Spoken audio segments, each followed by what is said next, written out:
Prime gold hub తాకట్టులో ఉన్న బంగారాన్ని విడిపించి తిరిగి కొనుక్కోబడును. For more details 7997990027.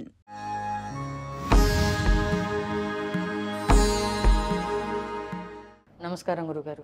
హరిత గారు నమస్కారం అండి. గురుగారు, జూలై నెలలో కన్యారాశి వాళ్ళకి ఏ విధంగా ఉండబోతుంది? ఈ సూర్యుడు మార్పు వీళ్ళకి ఎంతవరకు కలిసి వస్తుంది అంటారు? సో కన్యరాశి కనుక మనం చూసుకుంటే ఫస్ట్ రాశి ఫలాలకు వెళ్ళబోయే ముందు ఈ జూలై మంత్కి ఒక విశిష్టత ఉంది.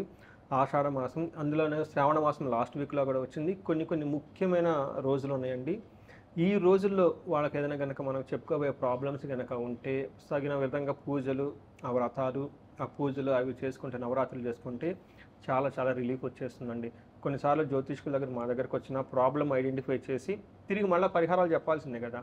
సో కొన్ని న్యాచురల్గా డబ్బులు ఎక్కువగా ఖర్చు పెట్టకుండా ఇంట్లోనే చక్కగా వాళ్ళంతా వాళ్ళు చేసుకొని పెద్ద సమస్యలను పోగొట్టుకునే కొన్ని ముఖ్యమైన రోజులు ఉన్నాయండి. అవి ఫస్ట్ ఆషాఢ నవరాత్రులకి జూన్ 26 నుంచి జూలై 4 వరకు ఉన్నాయండి. ఎవరైతే 8 తర్వాత అమ్మవారికి ధూపం వేయాలి. ఓకే, మనకి కప్పు సాంబ్రాణి జరుగుతాయి. ఆ ధూపం వేసి సాయంత్రం 8 తర్వాత పంచోపచార, వీలైతే షోడోపచార పూజలు చేసుకోవటం. తర్వాత వారాహి అమ్మవారి యొక్క అందులో మంత్రాలు ఉంటాయండి. తర్వాత అష్టోత్తర శతనామం కానివ్వండి, ద్వాదశ నామం కానివ్వండి, అవి చేసుకొని ఆ పూజ చేసుకొని చక్కగా వాళ్ళు ఒకే ఒక నియమం ఏంటంటే ఎవరిని తిట్టకూడదు. ఈ నవరాత్రులప్పుడు వాళ్ళు పర్టికులర్గా లేడీస్ని అసలు తిట్టకూడదు. ఈ చేసుకుంటే ఉపయోగం ఏంటంటే ఎవరికైతే భార్యాభర్తలు డైవర్స్ కోసం ట్రై చేస్తున్నారు, అవి అవ్వటం లేదు, అలా నీళ్ళు కలిసి ఉండటం లేదు, చాలా ఇబ్బంది పడుతున్నారు, ఇది తెలిసిన పేరెంట్స్ బాధపడుతూ ఉంటారు. గురుగారు, వారాహి అమ్మవారు అంటే రక్ష లాంటి అమ్మవారు అని అంటారు, నిజమేనా? అవునండి, ఉగ్రరూపమైన అమ్మవారు అని చెప్తారు. అమ్మవారి మేజర్ ఏంటంటే కోర్టుకి సంబంధించిన వ్యవహారాలు, శత్రువులపైన విజయము, తర్వాత అగ్రికల్చర్, వ్యవసాయదారులకి వాళ్ళ పంట నష్టం కాకుండా కాపాడి సరైన ఏమంటే దిగుబడి ఇచ్చే అమ్మ అని చెప్పుకుంటారు. తర్వాత శత్రువుల గురించి మెయిన్ చెప్పుకోవచ్చు అనమాట. ఈ కోర్టు వ్యవహారాలు ఎవరన్నా ఎప్పటికీ తగ్గట్లేదు అనుకున్న వాళ్ళు ఈ వ్రతం చేసుకున్న, కానీ అమ్మవారి నవరాత్రులు పూజించిన, మీరు ఇందాక చెప్పుకున్నట్లు అగ్రికల్చర్కి సంబంధించిన వాళ్ళు ఎవరైనా ఉన్నా కానీ ఇవి అమ్మవారి నవరాత్రులు కనుక భక్తి శ్రద్ధలతో జరుపుకుంటే ఆ ప్రాబ్లమ్స్ నుంచి బయటపడిపోతారండి. ఖచ్చితంగా పడిపోతారు. నేను లాస్ట్ టైం కూడా చాలా మందికి సజెస్ట్ చేశాను. ఎప్పటికి తగిన సమస్యలన్నీ తెగిపోయినాయి అంటే వాళ్ళకి చక్కగా ఒక లెవెల్కి వచ్చేసారు వాళ్ళు. తర్వాత గురు పూర్ణిమ జూలై 10 ఉంది. ఎవరికైతే గురు గ్రహం సరిగా లేదో, గోచారం కానీ జన్మరీతి కానీ, ఎవరికైతే గురు దశ నడుస్తుందో ఆ రోజున వాళ్ళకి టీచర్లు కానివ్వండి, గురువులు కానీ వెళ్ళేసి వాళ్ళకి నమస్కారం చేసుకొని వాళ్ళ దగ్గర ఆశీర్వాదం తీసుకుంటే వాళ్ళకి బాగా కలిసి వస్తుంది. తర్వాత మోస్ట్ ఇంపార్టెంట్ శ్రావణ మాస పంచమి మనకి నాగుల పంచమి అంటారు. ఎవరికైతే మిస్క్యారేజ్ అవుతుందో, ఇష్యూస్ రావట్లేదో, తర్వాత పిల్లల గురించి ట్రై చేస్తున్నారు, పిల్లలు పుట్టి వాళ్ళకి హెల్త్ సరిగా ఉండటం లేదు, వాళ్ళ గ్రోత్ సరిగా లేదు, వీటితో పాటుగా మనం కనుక చూసుకుంటే తల్లిదండ్రులకి పిల్లలకి మధ్య ఎప్పుడు గొడవలు అవుతూ ఉంటాయండి. సో పిల్లలు ఏదో ఒకటి చేసి ఏడిపిస్తూ ఉంటారు, చిరాకు పెట్టిస్తాం. తర్వాత టీనేజ్లో ఉంటారు, వీళ్ళు చెప్పిన మాట అసలు వినరు, వాళ్ళకి సంబంధం, ఇలాంటి వాళ్ళ గురించి మానసాదేవిని పూజించాలండి.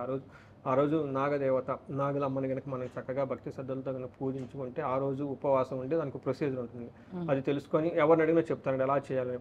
వాళ్ళకి శక్తి కొలది కనుక అది చేసుకుంటే ఈ దోషాలు ఉన్నా కానీ పోయేసి వాళ్ళు చక్కగా ఉంటారని చెప్పేసి మనం కోరుకుందామని చక్కగా ఉంటారండి. ఇవన్నీ మనకి టైం టెస్టెడ్ ప్రాక్టీసెస్, అంత ఎప్పటి నుంచి కాదు, అనాదిగా ఎప్పటి నుంచో సనాతనం అంటారు చూడండి, ఎప్పటి నుంచో. అంటే చాలా హాస్పిటల్స్కి తిరుగుతూ ఉంటారు, ఇవన్నీ చేస్తూ ఇది కూడా ఒకటి చేసేస్తే అయిపోద్ది కదా. అంతే కదండి, భక్తిగా చేస్తూ ఉంటే వస్తుందండి. తర్వాత మనకి మీరు అడిగిన విధంగా ఈ కన్యరాశిలో కనుక చూసుకుంటే ఇందులో ఉత్తర 2, 3, 4 పాదాలు, హస్త 1, 2, 3, 4 పాదాలు, చిత్త 1, 2 పాదాలు అంతా ఈ కన్యరాశిలో ఉంటారు. పేరు బలం కనుక మనం చూసుకుంటే వీళ్ళకి టో, పా, పీ, పూ, షం, నా, టా, పే, పో లెటర్స్ అంతా ఈ కన్యరాశిలోనే ఉంటారు. మన గ్రహస్థితి కనుక చూసుకుంటే వీళ్ళకి సూర్యుడు, శుక్రుడు 2 గ్రహాలు మారుతూ ఉన్నాయండి. వీటి యొక్క ఇంపాక్టు చాలా వాటికి వీళ్ళకి పాజిటివ్గా ఉందని మనం చెప్పుకోవాలి. ఒక ముక్కలో చెప్పాలంటే వీళ్ళకు అంతకుముందు ఉన్న స్థితి నుంచి చాలా ఇంప్రూవ్ అవుతుంది వీళ్ళకి. ఈ మంత్ వీళ్ళకి చాలా బెటర్గా ఉందని మనం చెప్పుకోవాలి. అంటే బాగున్న రాశుల్లో ఇది ఒక రాశి అని మనం చెప్పుకోవచ్చు. మనకి లఘు గోచారం, సూక్ష్మ గోచారం ప్రకారం సూర్యుడు 10th హౌస్లో ఉండటం వల్ల వీళ్ళకి క్రియాఫలం, అనుకున్న పనులన్నీ అనుకున్న విధంగా అవటం, శారీరకంగా పుష్టిగా ఉండటం, తర్వాత మంచి ఏమంటారు హ్యాపీనెస్, గెయిన్ ఇదంతా ఉండి ఒక ఫేవరబుల్ అయిన ఎన్విరాన్మెంట్లో ఉంటారు. ఒకటి ప్రాబ్లం ఎంత, వీళ్ళకి హెల్త్ కాంప్లికేషన్స్ వచ్చే అవకాశం ఎక్కువగా ఉంది. బట్ అవి కాకుండా మిగతా అన్ని విషయాలు చాలా పాజిటివ్గా ఉందని మనం చెప్పుకోవాలి. సూర్యుడు వీళ్ళకి 11వ ఇంట్లో ఉండటం వల్ల ఏమవుతుంది అంటే మనకి గ్రంథాల్లో సంస్కృతంలో ఏం చెప్పారంటే అర్ధచ్చ స్వకులాచార గృహే నిత్యోత్సవ శుభం నిత్య మాధుర్య భుక్తిచ్చ లాభేచ ఏకాదశో రవి అని చెప్తారు. అంటే 11వ ఇంట్లో కనుక రవి ఉంటే వీళ్ళకి ఇంట్లో ఎప్పుడు మంచి మంచి కార్యక్రమాలు జరుగుతూ శుభాలు జరుగుతూ తర్వాత చక్కగా బంధువులతోటి అందరూ కలిసి టయానికి భోజనం చేస్తూ తర్వాత ఇంటికి సంబంధించిన పనులు వాళ్ళకి యాన్సెస్టర్స్ నుంచి వచ్చిన ఆచారాలు అవన్నీ చక్కగా ఫాలో అవుతూ ధనం ప్రకారంగా చాలా బాగుంటారని చెప్తూ ఉంటారు.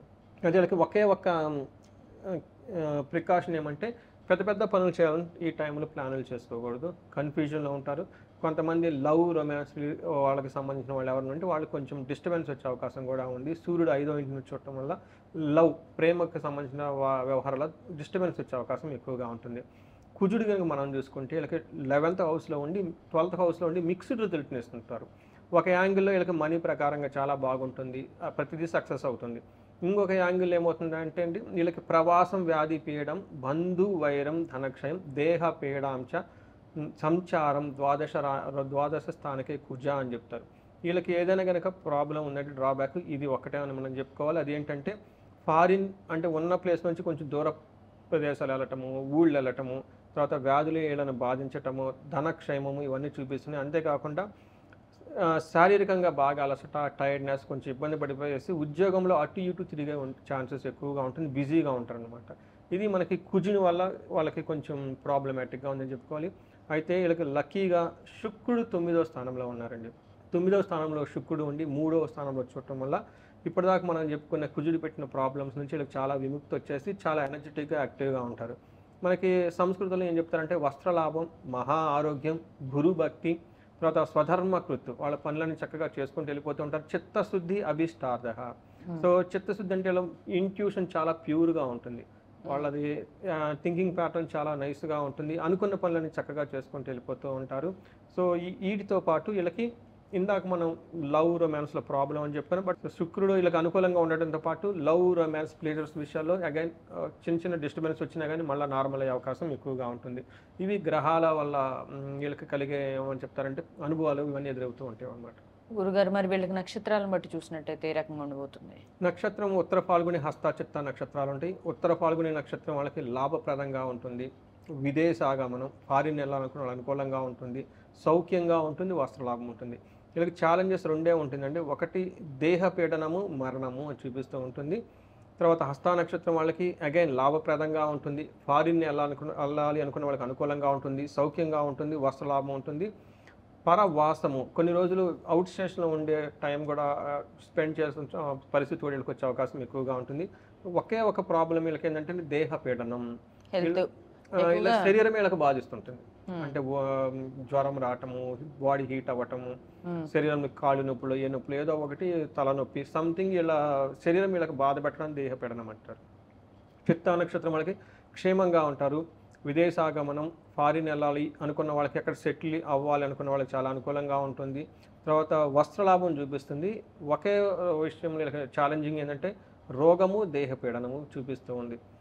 ఇవి కాకుండా హస్త చిత్తా నక్షత్రం వాళ్ళకి ధననాశనం అయ్యే అవకాశం ఎక్కువగా ఉంది. వీళ్ళకి కుజుడు నుంచి కొంచెం ఏమని చెప్తారంటే లత్తా అని చెప్తారు అనమాట. ఈ లత్తా ఉండటంతో ధనం విషయంలో అనవసరంగా వీళ్ళ ప్రమేయం లేకుండా ధనం వీళ్ళది ఖర్చు పెట్టేస్తూ ఉంటారు. వీళ్ళ డబ్బులు వేరే అంటే పక్కన వాళ్ళ వల్ల అంటారా, వాళ్ళ వల్ల మొత్తానికి ధనం అయితే కోల్పోయే అవకాశం ఎక్కువగా ఉంది. ఇది కూడా 23 జూలై తర్వాత లాస్ట్ 1 వీక్ కేర్ఫుల్గా ఉండాలి. సో ఇది మనకి ఓవరాల్గా కనుక గ్రహం వైదికం చూసుకుంటే చెప్పుకోవచ్చు.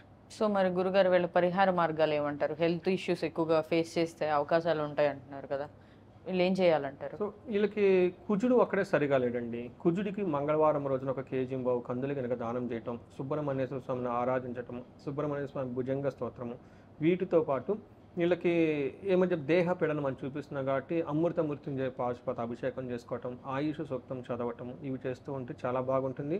వీళ్ళకి అన్ని విధాలు చాలా అనుకూలంగా ఉంది. ఇంకా బాగా ముందుకు వెళ్ళాలి, ఎక్కడైనా కానీ ఏదైనా సమస్యలు కానీ కనుక ఉంటే మనకు కనెక్ట్ అయితే వాళ్ళకి చెప్పొచ్చు.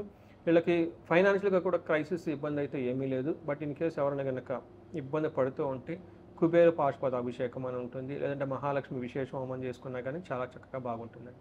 రైట్ గురుగారు. సో చూసారు కదండి, ఎవరికైతే జూలై నెలలో కన్యా రాశి వాళ్ళకి కొన్ని ఇబ్బందికర పరిస్థితులు ఉన్నాయో, హెల్త్ పరంగా కొన్ని నార్మల్గా సాల్వ్ అవ్వని ప్రాబ్లమ్స్ వేధిస్తూ ఉన్నాయో వాళ్ళు గురుగారికి కాల్ చేస్తే కనుక వాళ్ళు ఏం స్టెప్స్ తీసుకుంటే బాగుంటుంది, ఎలాంటి పరిహారాలు చేసుకోవాలి అనే విషయాలు మీకు గైడెన్స్ ఇవ్వడం జరుగుతుంది. సో స్క్రీన్ మీద స్క్రోల్ అవుతున్న నెంబర్కి కాల్ చేసి గురుగారికి కనెక్ట్ అవ్వచ్చు. Thank you so much. నమస్కారం అండి.